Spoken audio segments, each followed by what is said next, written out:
ఉన్న బంగారాన్ని విడిపించి ఆ రోజు ఆన్లైన్ రేటుకే మేము కొంటాం. Sharma gold company. అన్నా, నువ్వు అసెంబ్లీకి వెళ్ళు, సమస్యలపై శంఖం పూరించు, ప్రజలు ఎదుర్కొంటున్న ఇబ్బందులపై ఏకరువు పెట్టు, నిన్ను గెలిపించిన జనాల నమ్మకాన్ని వమ్ము చేయకన్నా అంటున్నారు వైఎస్ షర్మిల. జగన్మోహన్ రెడ్డి గారి పార్టీకి 11 సీట్లు అయితే వచ్చాయి కదా, మరి ఎందుకు అసెంబ్లీకి వెళ్ళటం లేదు?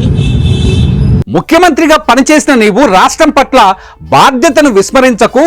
ప్రజలు వైసీపీకి ఓట్లు వేసింది ఇంట్లో కూర్చోడానికి కాదు, సొంత మైకుల ముందు కాలక్షేపం చేయడానికి కాదు, అసెంబ్లీలో అడుగు పెట్టు అని సూచిస్తున్నారు. నిండు సభలో ప్రభుత్వ వ్యతిరేక విధానాలపైన సభ దద్దరిల్లేలా మాట్లాడు, ప్రతిపక్ష హోదా లేదని వెనకాడకన్నా అంటున్నారు వైఎస్ షర్మిల.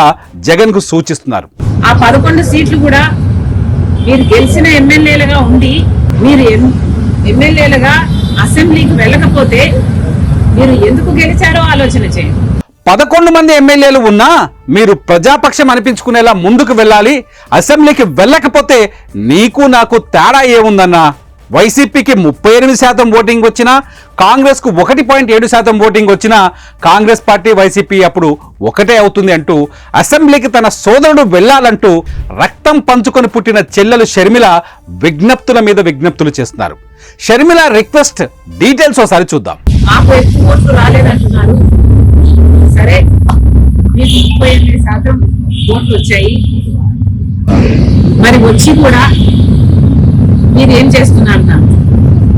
11 సీట్లు గెలిచి కూడా మీరేం చేస్తున్నారు? మీకు మాకు ఏమిటి తేడా? మాకు ఓట్లు రాలేదు కాబట్టి మేము అసెంబ్లీకి వెళ్ళలేదు. మీకు ఓట్లు వచ్చినా 11 సీట్లు గెలిపించినా జగన్మోహన్ రెడ్డి గారు అసెంబ్లీకి వెళ్ళకపోతే మాకు ఆయనకు ఏమి తేడా? ఆడలేక మధ్యలో ఓడు అన్నట్టు జగనన్న తీరుందని తోడబుట్టిన చెల్లెలే విమర్శలు గుప్పిస్తోంది. కూటమి ప్రభుత్వం అసెంబ్లీలో ప్రవేశపెట్టిన బడ్జెట్ బాగోలేదని జగన్ కంటే ముందు స్పందించింది తానేనని చెప్పిన షర్మిల 38% ఓట్ షేర్ ఉన్నా అసెంబ్లీకి పోకుండా వైసీపీని ఒక ఇన్సిగ్నిఫికెంట్ పార్టీగా మార్చిందని సెటైర్ వేశారు. 1.7% ఓటు బ్యాంక్ ఉన్న కాంగ్రెస్ నేతల కామెంట్స్ ను పట్టించుకోనవసరం లేదని గతంలో షర్మిల కామెంట్స్ పై జగన్ చెప్పిన మాటలివి. They have 1.7% vote share. The Congress party has 1.7% vote share. Let's not talk about a party which is insignificant in Andhra Pradesh, please. అదే మాటలను ప్రస్తావిస్తూ నాకు 1.7% ఓట్లు వచ్చినా నేను అసెంబ్లీకి వెళ్ళలేదు, 38% ఓట్లు వచ్చినా నువ్వు అసెంబ్లీకి వెళ్ళటం లేదు, ఇద్దరికీ పెద్ద తేడా ఏం లేదన్నా అంటూ దెప్పి పొడిచారు షర్మిల. అధికారం కోల్పోతే అసెంబ్లీ అవసరం లేదా? అలాంటప్పుడు ఎమ్మెల్యేల పదవులకు రాజీనామాలు చేసి ఎన్నికలకు వెళ్లాలని సవాల్ విసిరారు. అంత దమ్ముందా అంటూ రాజీనామా చేసి చూపించండి అంటూ ఛాలెంజ్ చేశారు. ఇప్పుడు ఎవరు ఇన్సిగ్నిఫికెంట్, ఎవరు ఇంపార్టెంట్ అని తేలుతుందన్నారు షర్మిల.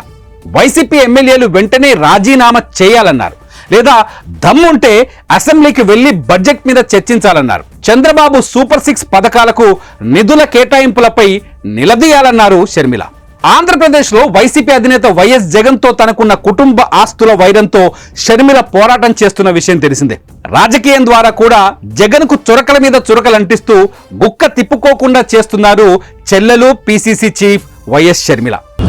ఒకప్పుడు ఏ రాజశేఖర రెడ్డి గారి కొడుకుకైతే అవకాశం ఇవ్వాలని 151 సీట్లను మీకు ఇచ్చారో అదే ప్రజలు మిమ్మల్ని ఓడించి 11 సీట్లు మీకు ఇచ్చారు అంటే ఎందుకు ఇచ్చారో ఆలోచన చేయండి.